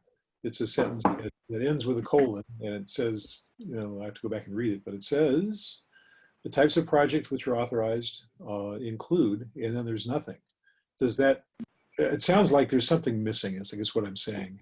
And so that's my question. And if I may, and I think it's due to the unique formatting of the document, if you drop down to the next sentence, so the projects would include the items that are in all capital letters, and then underneath it would be more specific detail as to those projects. So in reading it, the types of projects which are authorized to be undertaken at all Monterey Peninsula College campuses and centers include providing local students access to an affordable and safe environment. And then dropping down, provide job training and college transfer. So the semicolon is really a pausing moment for the information that follows below. That's correct. And the bolded titles are just the categories that those projects have been grouped within. And then the bullets are meant to describe the nature of the projects within each category. Oh, I've been toggling between my word packet, and here it is on your thing. Thank you, Yuri, for putting it up, or whoever it was who did.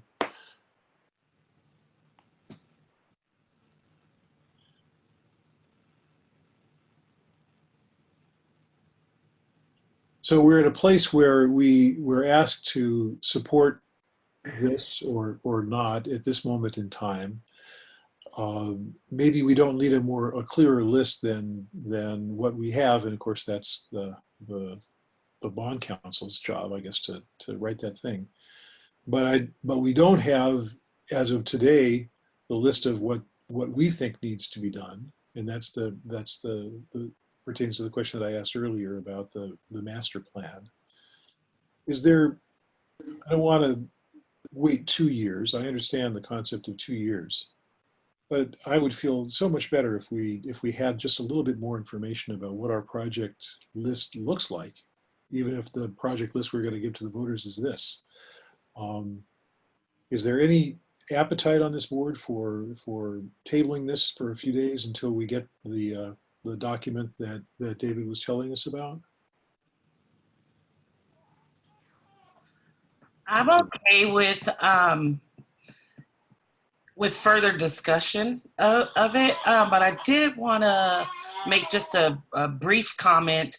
I read in the chat a comment, and in the end of it, it did say that MPC does not need a campaign against them. I do agree with that. We don't need a campaign against us. However, I will say that in this pandemic and in envisioning coming out of it, I think that MPC is going to be so important to a lot of people in regaining our composure post-pandemic.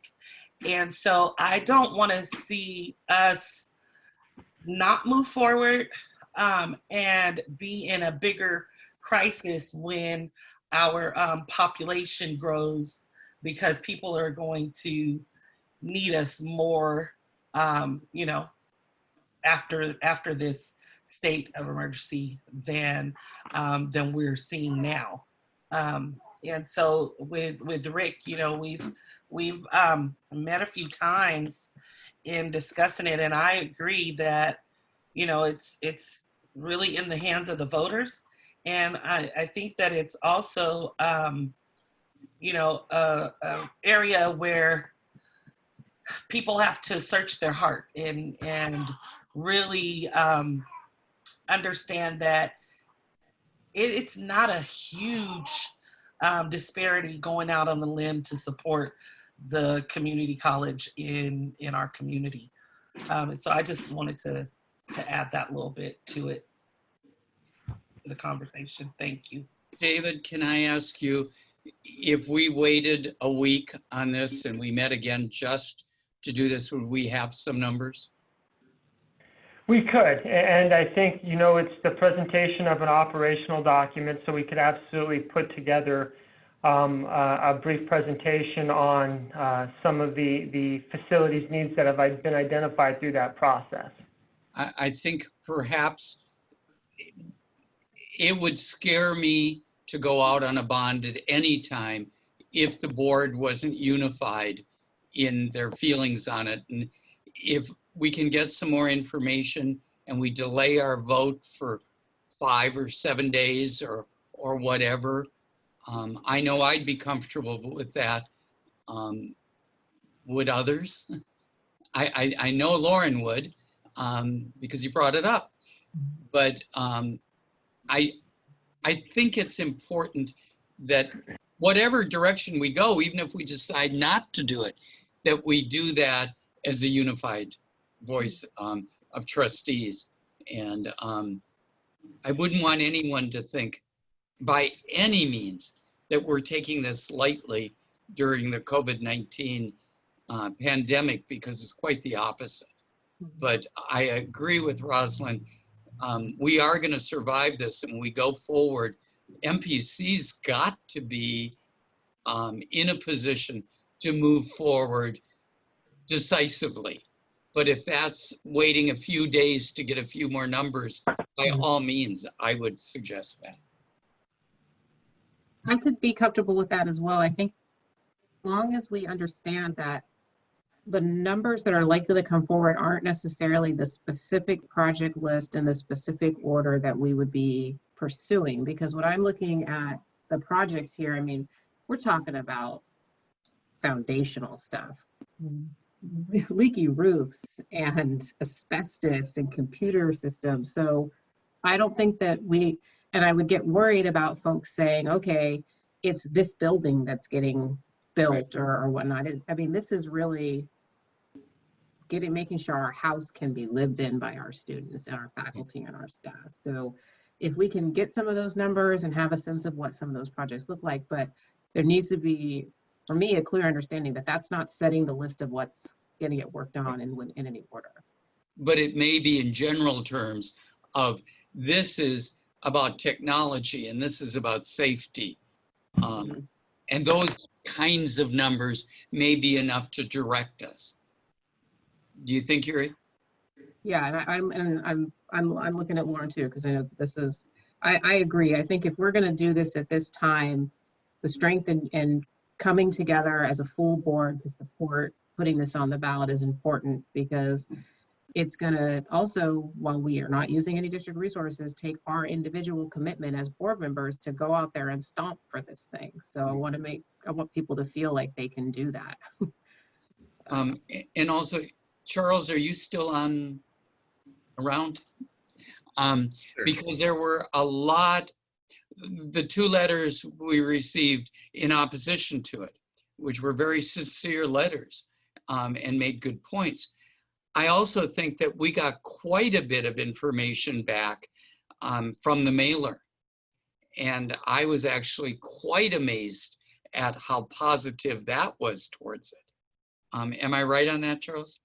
Yeah. I mean, we've had a couple of touch points with the community. The first was obviously the polling that we've done, where we saw, support for a hypothetical bond measure well above 60% compared to the 55% threshold. And we did present in that poll some detailed information about potential tax rates, the cost, The idea that, you know, in the midst of a pandemic and economic downturn, it may not be the right time to do this. And even after that information was presented, support remained, again, comfortably above 60%.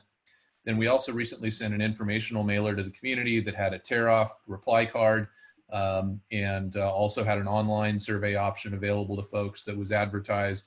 And we received hundreds of responses. I don't have the specific number in front of me at the moment, but and we asked people to, you know, prioritize different needs that a bond measure might address. And, you know, we generally saw the same kind of feedback that we saw through the original polling, that, you know, people valued projects that would help create safety and access for students and affordable access to college education, career, job training, those types of priorities. So the feedback was generally positive.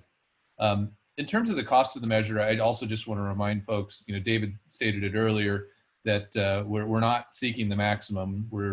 This measure proposes an $18 per 100,000 of assessed value tax rate, which is, you know, significantly under the $25 maximum. And for the median homeowner within your district boundaries, it would cost on average about $87 a year. So hopefully, you know, if you kind of break that down into monthly terms, you know, you're talking about a pretty modest amount of money that I don't think is going to push anyone, you know, out of their home.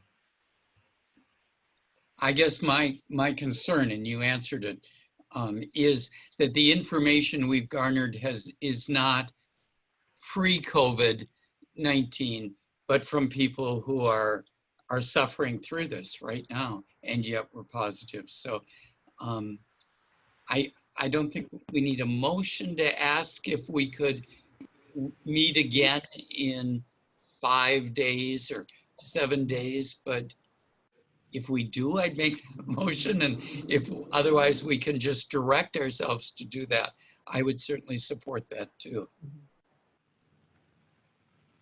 So I guess my question is to Mr. Martin. What is the time frame that you need to prepare the information that the board is requesting? If we could have until the middle of next week, I think that would be sufficient amount of time to prepare the information that the board has requested. So meet in the middle of next week, or you would have it or meet after that? If we could meet towards the later part of next week, so no earlier than Thursday, would be ideal. And we have until August 7th to pass this, is that correct? That is correct. But I would imagine with a lot of work from the time we vote till it's submitted, you would need. Just, I had not seen the mail out survey, Charles. It'd be nice to get a little presentation about that, or at least get the data. To see that. Yeah, we have a spreadsheet summary that we can send around. Okay, that'd be nice. Thank you. All right. So I think what I'm hearing is the board would like to table action on this item pending additional information from staff and schedule a follow-up meeting. Sounds like on my son's birthday. You guys keep hitting me on my. Well, David, is there any way, and can you let us know later if you have to, anyway, that we could do it on Wednesday, the 29th? Or is that too much of a push? Don't say yes if the answer is no, David. Right. Yeah, birthdays are very important. So yes, we can do the Wednesday meeting. You know, I don't think birthdays are nearly that important anymore. When you're 7, they're a big deal. Yes, It's just funny because last year I was in Legoland and called in from I Starbucks. certainly wasn't referring to your son. I was taking over personally from my point of view for myself. So if we can. Thursday's fine, actually, because the 30th is fine. Okay. Can we talk, and can you send something out to all of us, maybe to check our calendars? Thank you. Thank you. All right. So I'll entertain a motion to table this item. I would so move. Just so you know, the 30th is a Thursday. I think the 31st is a Friday. That's why the 30th is perfect. Okay. All right. So Mr. Johnson made a motion. Do we have a second to table? Sure. I'll second. Second to. All right, and a roll call vote. Sure.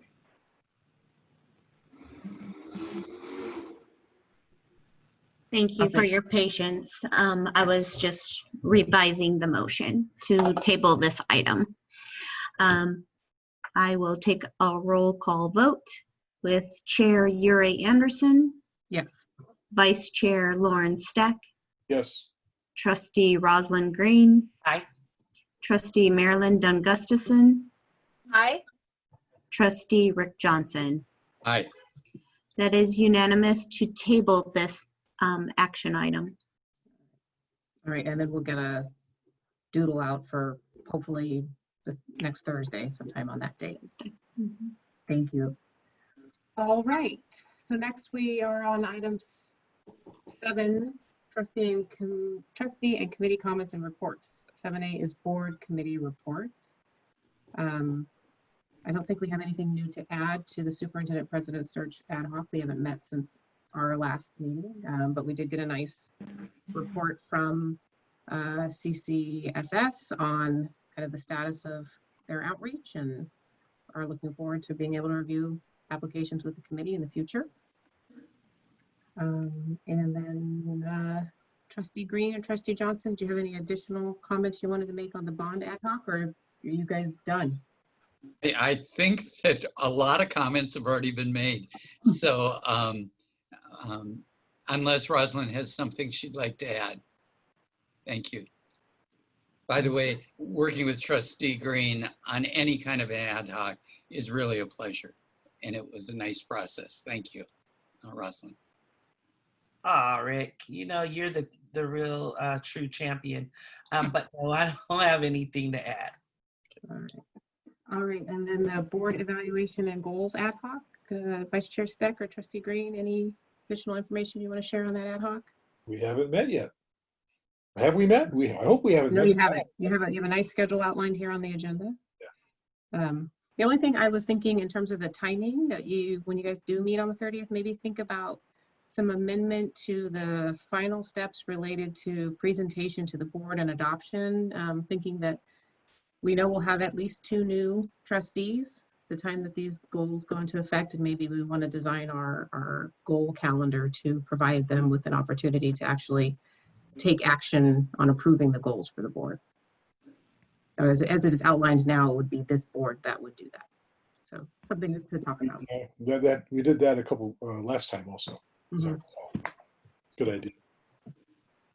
Okay, so now we're on item 7B, which is governing board comments. So anything related to your external committee representation for MPC, or just in general? We'll start with Trustee Steck. That's usually there with CHS and CCLC. I keep trying to toggle and I go to the wrong thing. Sorry about that. Nothing to report on CHS.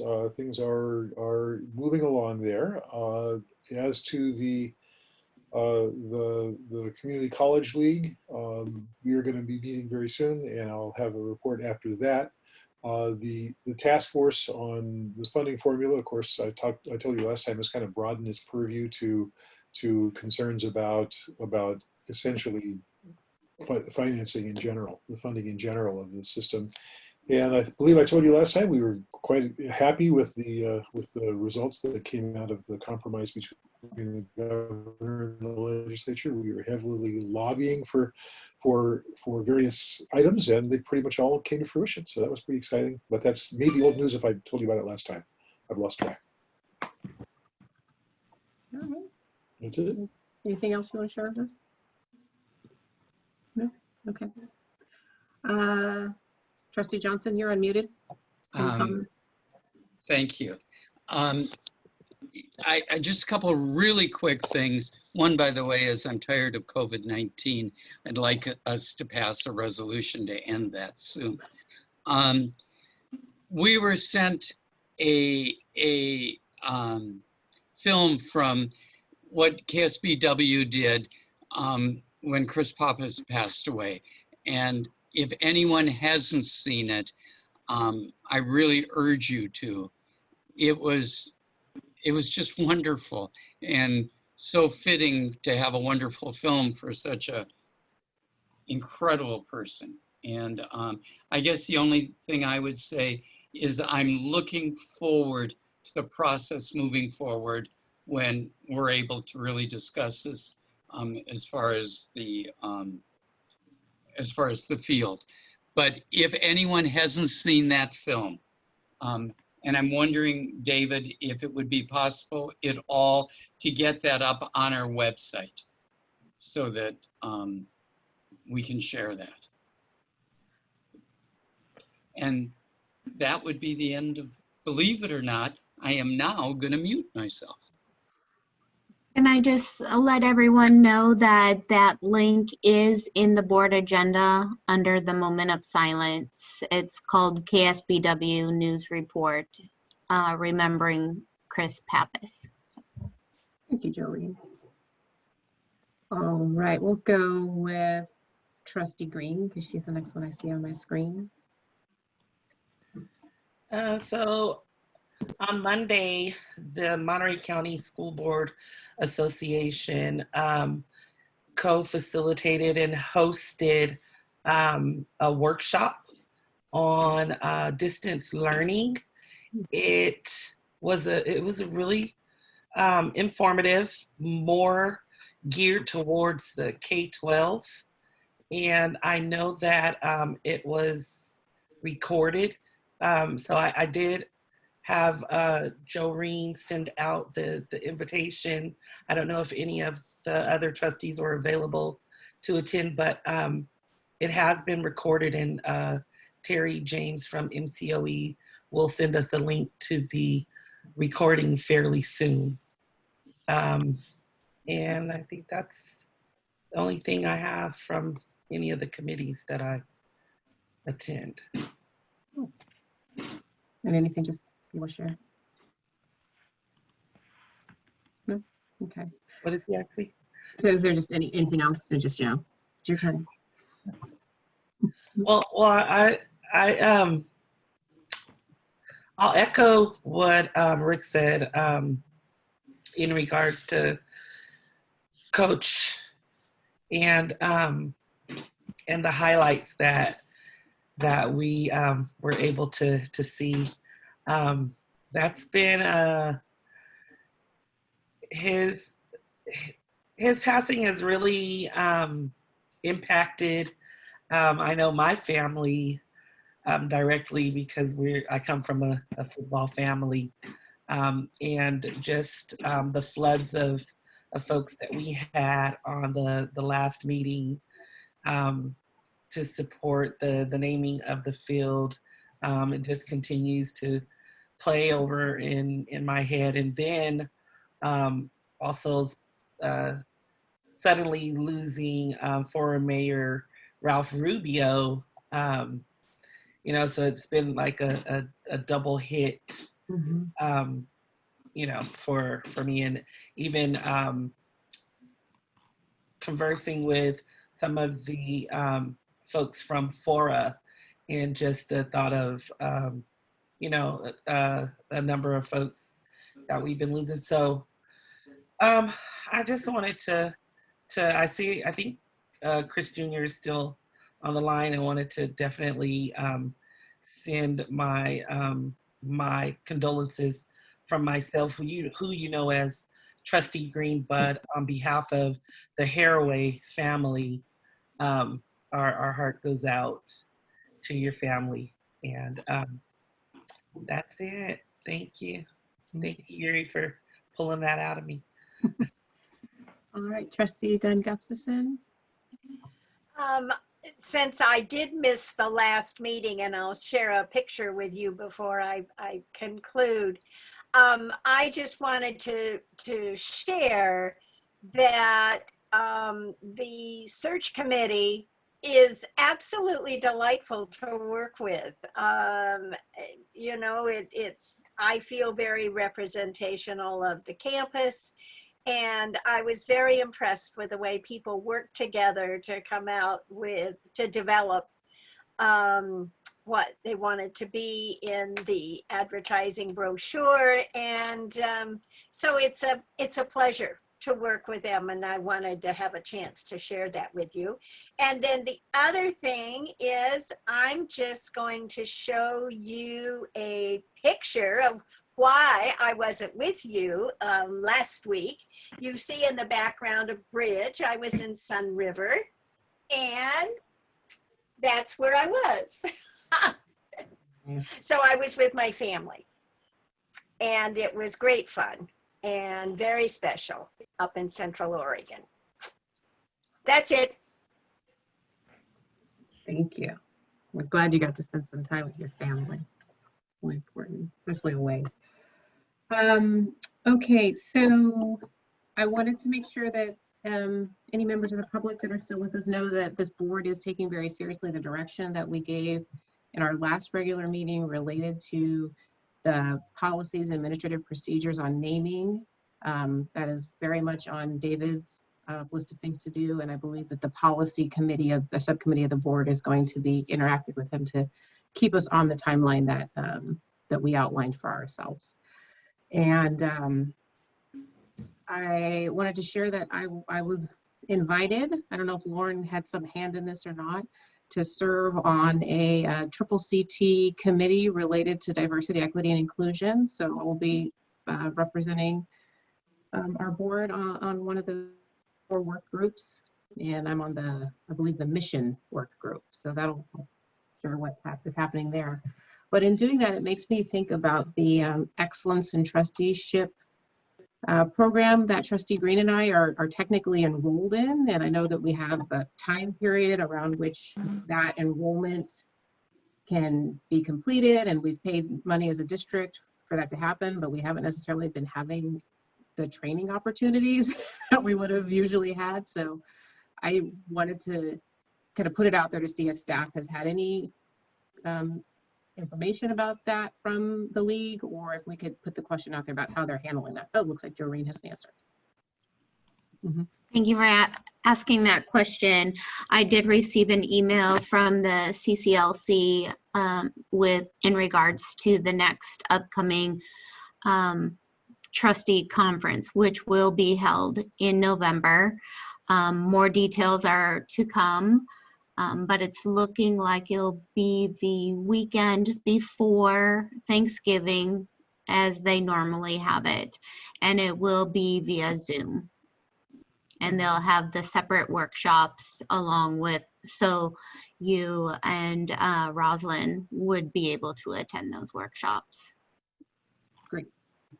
Trustee Stack, you got some info. So as you probably know, training is of extreme importance to me, and I'm so glad to hear that you're going through it. I think that's spectacular. I think that bodes well for the district when our leadership is well trained. There is the conference that's going to happen, but I also serve on the committee trying to prepare for the future. And the truth is, we're trying to wean ourselves from the conference format as the primary locus of training. And as you know, every week there's been a COVID-19 webinar.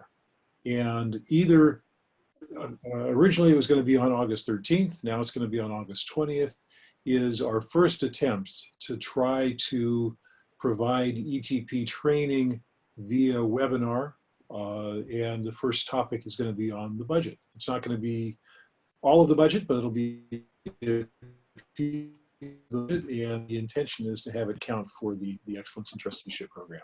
So those things go on at noon. They last an hour and 15 minutes. And the intent is to try to make these things more accessible so you don't have to go to a conference in order to get trained, and make it easy for people. So in fact, now you don't even have to leave your house to get trained. So that's the goal.